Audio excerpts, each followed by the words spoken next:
আসসালামু আলাইকুম। একটা সিনেমার ফার্স্ট লুক নিয়ে কত হাইপ, কত চাহিদা, কত আকাঙ্খা। সিনেমা তো আরো আসে। বাংলাদেশে প্রতি সপ্তাহে ২ টা করে সিনেমা রিলিজ হয়। এখন তো ৩ টা করে সিনেমা রিলিজ হচ্ছে। গত সপ্তাহে কি সিনেমা রিলিজ হইছে এবং আগামী সপ্তাহে কি সিনেমা রিলিজ হবে যদি কারো কাছে প্রশ্ন করা হয়, কয়জন মানুষ উত্তর দিতে পারবে? খোদ সিনেমার মানুষই উত্তর দিতে পারবে না যে গত সপ্তাহে এবং আগামী সপ্তাহে কয়টা সিনেমা এবং কি সিনেমা রিলিজ হবে। টুকটাক উত্তর দিতে পারবে। হয়তো একটার নাম বলতে পারবে, ২ টার নাম বলতে পারবে। কিন্তু গত সপ্তাহে এবং আগের সপ্তাহে মিলিয়ে যে ৬ টা সিনেমা রিলিজ হয়ে গেছে এবং হবে, সেই ৬ টা সিনেমার নাম একসাথে কেউ বলতে পারবে না। আপনারা কেউ বলতে পারলে কমেন্ট করে নিচে লিখে দিবেন। এই যে এতগুলো সিনেমা হইল, এই সিনেমাগুলোর কবে পোস্টার রিলিজ হইল, কবে ফার্স্ট লুক রিলিজ হইল, কবে ট্রেইলার রিলিজ হইল, কবে গান রিলিজ হইল, কিছুই তো আওয়াজ তুলে নাই। কিছুই তো শোনা যায় নাই। আমি তো ২ টা সপ্তাহের কথা বললাম। এর আগের সপ্তাহেও ৩ টা সিনেমা রিলিজ হইছে। তো এই সিনেমাগুলা দিয়ে তো এই ৩ টা না ২ টা হইছে। ধরেন ২ টাই হইছে। তো ৬ আর ২ ৮ টা সিনেমা। কোন ফাঁকে আসলো আর কোন ফাঁকে গেল কেউ টেরই পাইল না। এই সিনেমাগুলো রিলিজের আগে ফার্স্ট লুক চাওয়া নিয়ে তো কোনো পোস্ট দেখলাম না সোশ্যাল মিডিয়ায়। কোনো কান্নাকাটি দেখলাম না। কিন্তু এই 'বরবাদ' সিনেমার ফার্স্ট লুক নিয়ে যে হাহাকার, যে চাহিদা, যে মানুষের আকাঙ্খা, এটা একটা ভিন্ন মাত্রা যোগ করছে কিন্তু 'বরবাদ' সিনেমার জন্যে। আপনারা 'বরবাদ' সিনেমার যে হাইপ এ পর্যন্ত আছে এবং যেভাবে 'বরবাদের' হাইপ বাড়ছে, সবকিছু মিলিয়ে দরদ তো ওপেনিং এ ৳৩০,০০,০০০ দিছে। 'বরবাদের' ওপেনিং এ আমার মনে হয় ৳১,০০,০০,০০০ দিবে। ওপেনিং এই ৳১,০০,০০,০০০ দিবে 'বরবাদের'। মানুষের মানে একটা জিনিস নিয়ে যখন আলাপ আলোচনা হয়, আলাপ আলোচনা তো একজন হয় না, একজনে হয় না। তালি যেমন এক হাতে বাজে না, আলোচনাও কিন্তু একজনে হয় না। আলোচনা করতে হলে ২-৩ জন লোক লাগে। তো একটা বিষয় নিয়ে যখন আলাপ আলোচনা চলে, তখন চারপাশের মানুষজন সেটা জানে, শোনে। তাদের ভেতরে সেই কৌতূহলটা ট্রান্স ট্রান্সফার হয়। একজনের ভেতর থেকে আরেকজনের ভেতরে সেই ভাইবটা ঢোকে। তখন সেও কিছুটা কৌতূহলী হয়ে ওঠে। যার এই বিষয়ে ইন্টারেস্ট নাই, সেও ইন্টারেস্টেড হয়ে যায়। যেই দেশে রাস্তায় গর্ত করতে থাকলে মানুষের ভিড় জমে যায়, সেই দেশে একটা বিষয় নিয়ে যখন আলোচনা হয়, ফিসফিস হয়, কানাঘুষা হয়, তর্ক হয়, বিতর্ক হয়, দাবি উঠে, তখন সেই বিষয়টা নিয়ে মানুষের আকাঙ্খা, চাহিদা কোন পিকে উঠে। বরবাদের ফার্স্ট লুক তো কালকে দিয়ে দিবে। ১২ টায় তো দিয়ে দিবে শুনলাম। তো ১২ টা পর্যন্ত আমার মনে হয় না কেউ ধৈর্য ধরে রাখতে পারছে। এই ফার্স্ট লুক নিয়েও এখন আবার কনটেন্ট বানাইতে হচ্ছে যে আগামীকালকে ফার্স্ট লুক আসবে। সেই সময় পর্যন্ত কেউ ধৈর্য ধরে রাখতে পারছে না। সেই সময় পর্যন্তও এটা নিয়ে একটা ডিসকাশন চলছে। সেই সময় পর্যন্ত এটা নিয়ে একটা কল্পনা জল্পনা, একটা ভাবনা চিন্তা, একটা মোহ বিরাজ করছে। এরকমটা যদি অন্যান্য সিনেমার বেলায় হইতো? এখনো পর্যন্ত আফরান নিশোর 'দাগি' সিনেমার ফার্স্ট লুক চেয়ে এখনো পর্যন্ত কোন দাবি উঠে নাই। এই তো ২ দিন পরেই তো যাবে। ২ দিন পরেই তো যাবে সিনেমায় শুটিং এ। আর আমার কাছে ইনফরমেশন আছে সিনেমার শুটিং অনেকটা অংশ হয়ে গেছে। জেলখানার শুটিং জেলখানার পার্ট নাকি হয়ে গেছে এরকম ইনফরমেশন আমি শুনছি।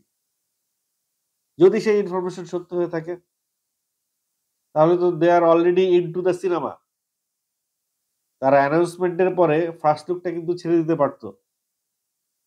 বা দর্শকের চাহিদা যদি সেই আকারে উঠে যেত তাহলে তারা ফার্স্ট লুক নিয়ে কথা বলত এট লিস্ট। ফার্স্ট লুক চেয়ে তাদেরকে যদি কেউ ত্যক্ত বিরক্ত করত সেই কমেন্ট গুলো তো তাদের চোখে পড়ত। কিন্তু আজকে বরবাদের পরিচালক ফার্স্ট লুক কবে দিবে সেটা নিয়ে যে কতবার ইন্টারভিউ দিছে সেটাই গুনতে হবে বইসা, বইসা। বরবাদের পরিচালককে ফেসবুকে বলেন, সাংবাদিকদের মাধ্যমে বলেন, বহুভাবে বরবাদের পরিচালককে পোক করা হইছে যে ভাই ফার্স্ট লুকটা দেন, ফার্স্ট লুকটা দেন। শুধুমাত্র দরদের পাবলিসিটি বিনষ্ট হবে, দরদের পাবলিসিটি হ্যাম্পার হবে বলে সে দেয় নাই। একটা ফার্স্ট লুকের জন্য যে হাইপ, যেই চাহিদা তৈরি হইছে, সেই অনুযায়ী সিনেমার চাহিদা কোথায় চলে যাবে? ভাগ্য ভালো বা আমি বলব যে মেহেদী হাসান হৃদয়ের আ যে কর্মযজ্ঞ, কর্ম পরিকল্পনা, সেই পরিকল্পনা ভালো। যে অরণ্য ভবনের মতো কিছু একটা হয় নাই। দরদের যে হাইপ উঠছিল, সেই হাইপ অনুযায়ী জাস্ট অরণ্য বরুণ যদি বাতাসটা ঠিকঠাক দিতে পারত, তার চাপাবাজিটা যদি না হইতো, অল্প কথা বলতো, মিথ্যা কথা না বলতো,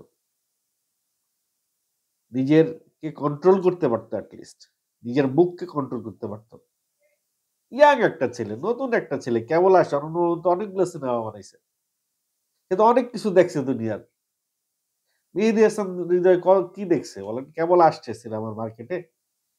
আর আসার মুহূর্তেই তার যে নিজেকে সংযত করার যে একটা গুণ, নিজেকে যে সে কমপ্লিটলি শাট আপ করে রাখছে, এই গুণটা তার মানে এই গুণ সম্পর্কে তার প্রশংসা করতেই হবে।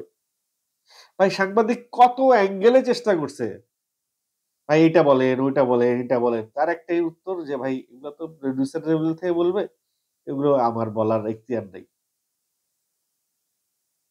এটা একটা নতুন রীতি শুরু হয়েছে। রায়হান রাফিরও কিন্তু এখন প্রশ্ন করলে রায়হান রাফিও এইভাবে উত্তর দেয়।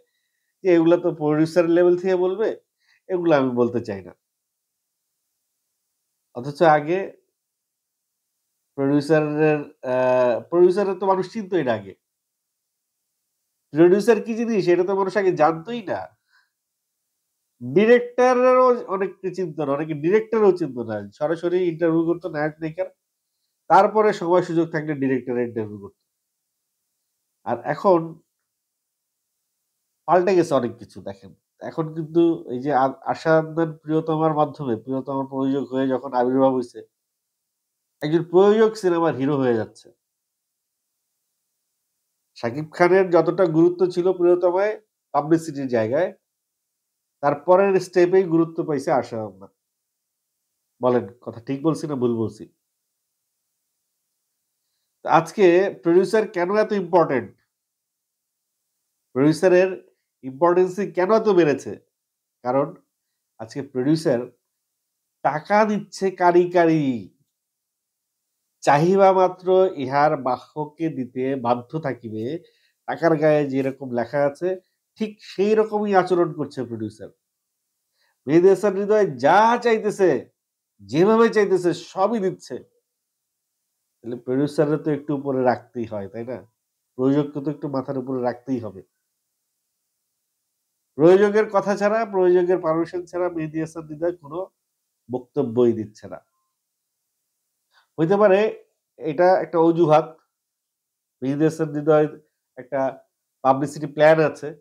সেই প্ল্যানের বাইরে যেহেতু সে যাবে না, তাই একটা কিছু বলতে হবে। তাই বলে দিচ্ছে এইটা একটা অজুহাত হিসেবে যে না প্রোডিউসার বলবে। হইতে পারে। কিন্তু এই যে বরবাদের ফার্স্ট লুক নিয়ে যে একটা আমেজ তৈরি হয়েছে, একটা উৎসব, উৎসব ভাব তৈরি হয়েছে, একটা আনন্দ তৈরি হয়েছে, এইটা কিন্তু এনজয় করার মতো। আছে না অনেক সময় এরকম যে কালকে আমাদের বাসায় গেস্ট আসবে। খুব পপুলার কোনো গেস্ট, প্রিয় কোনো গেস্ট, কাছের কোনো গেস্ট। এইটা জানি যে তারা আসার আগ পর্যন্ত যে আনন্দটা হয় বা ধরেন আগামীকালকে ঈদ। ঈদ তো কালকে জানি ঈদের আনন্দ তো কালকে হবেই। তারপরও ঈদ আসার আগ পর্যন্ত, ঈদের দিনে ঢোকার আগ পর্যন্ত যে আনন্দটা হয়, যেই উৎসাহ, উদ্দীপনা তৈরি হয়, সেই জিনিসটা তৈরি হচ্ছে বরবাদের একটা ফার্স্ট লুক আসার আগে। এরপরে তো বরবাদের বহু কিছু আছে step by step. First look, teaser, trailer, গান আরো কত কিছু আসবে। এটা তো এই যে ফার্স্ট লুক, টিজার, ট্রেইলার, গান ৫ টা গান। এটা তো একটা নরমাল প্রসিডিউর একটা সিনেমার পাবলিসিটির। কিন্তু মেহেদী হাসান হৃদয় কিন্তু একটা কথা বলছে যে, এইরকম পাবলিসিটি এর আগে কেউ করে নাই। সেইরকম পাবলিসিটির একটা প্ল্যান তারা করছে। এটুক কথা কোন এক সাংবাদিককে সে বলে ফেলছে এবং বলার পরে সে হয়তো বুঝতে পারছে যে ওইটুক না বললেও হইতো। তারা তাদের প্ল্যান অনুযায়ী পাবলিসিটিটা করবে। এখন আজ থেকে ঈদের বাকি আছে কয় মাস আমি জানি না। ৩-৪ মাস বোধহয় বাকি আছে ঈদের, রোজার ঈদের। বা ৫ মাস হইতে পারে। আমি ঠিক সিউর না রোজার ঈদ কবে? আপনারা একটু কমেন্ট করে জানাবেন কয় মাস বাকি আছে। ধরি যদি ৩-৪ মাসও যদি ধরি, তাহলে প্রতি মাসে ১৫ দিন পর, পর একটা করে কনটেন্ট যদি ছাড়ে বরবাদ, তাও বহু কনটেন্ট রয়ে যাবে। তাও অনেকগুলো কনটেন্ট রয়ে যাবে।